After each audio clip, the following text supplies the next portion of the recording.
এদিকে নারায়ণগঞ্জে টার্মিনাল পরিদর্শন সহ মতবিনিময় সভা করবেন সড়ক পরিবহন ও রেল এবং নৌমন্ত্রী শেখ রবিউল আউয়াল। এ বিষয়ে আরও খবর জানতে আমরা সরাসরি যোগ দিচ্ছি সহকর্মী আল কাসিরের সঙ্গে। কাসির, শুভ সকাল আপনাকে। মন্ত্রীর এখন কি অনুষ্ঠান চলছে সেটি জানাবেন এবং তিনি গণমাধ্যমের সঙ্গে কি এখন পর্যন্ত কথা বলেছেন কিনা সেটিও একটু জানাবেন।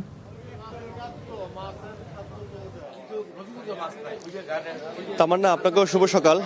আপনি যেমনটা বলছিলেন যে সড়ক, সেতু, নৌ এবং রেলপথ মন্ত্রী আজকে নারায়ণগঞ্জে আসবেন, ঠিক তাই আমরা তার আগমনের অপেক্ষায় আছি। আমরা যেমনটা জেনেছিলাম যে সকাল 10টায় তিনি নারায়ণগঞ্জ টার্মিনালের পাগলার যে টার্মিনাল ঘাট যে রয়েছে সেখান থেকে ভিআইপি স্পিডবোট যোগে নারায়ণগঞ্জ টার্মিনালে আসবেন এবং সেখান থেকে তিনি নারায়ণগঞ্জ টার্মিনালের নতুন যেই ভবন রয়েছে সেই ভবন পরিদর্শন করবেন এবং এখানে বিআইডব্লিউটি এর কর্মকর্তা যারা আছেন তাদের সঙ্গে মতবিনিময় সভা করবেন।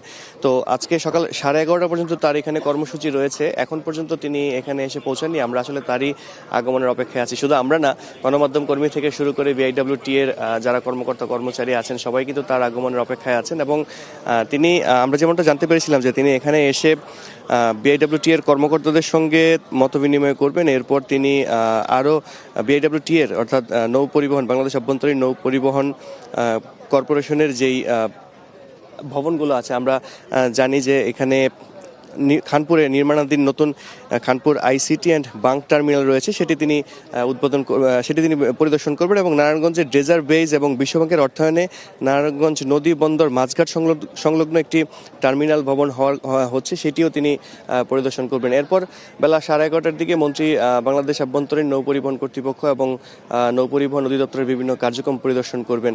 তো যেমনটা জেনেছিলাম যে সকাল থেকে তিনি দুপুর পর্যন্ত এখানে অবস্থান করবেন এবং বেলা 1টার দিকে হয়তো তিনি নারায়ণগঞ্জ থেকে ঢাকার উদ্দেশ্যে রওনা হবেন, কারণ দুপুর 2টায় তিনি আবার রেলপথ ভবন, রেল মন্ত্রণালয়ে একটি সভা আছে, সেখানে সেই সভায় তিনি অংশগ্রহণ করবেন। তো আপনারা দেখতে পাচ্ছেন যে মন্ত্রীর আগমনকে ঘিরে কিন্তু নারায়ণগঞ্জের যে টার্মিনালটি রয়েছে, ভিআইডব্লিউটি ভিআইপি ঘাট যেটি রয়েছে, সেখানে কিন্তু সংশ্লিষ্টদের সংশ্লিষ্ট চলে এসেছেন এবং আমরা যেমনটা জানছিলাম যে হয়তো কিছুক্ষণের মধ্যেই মন্ত্রী চলে আসবেন এবং তিনি তার আজকের যে নির্ধারিত কর্মসূচি আছে সেই কর্মসূচিগুলো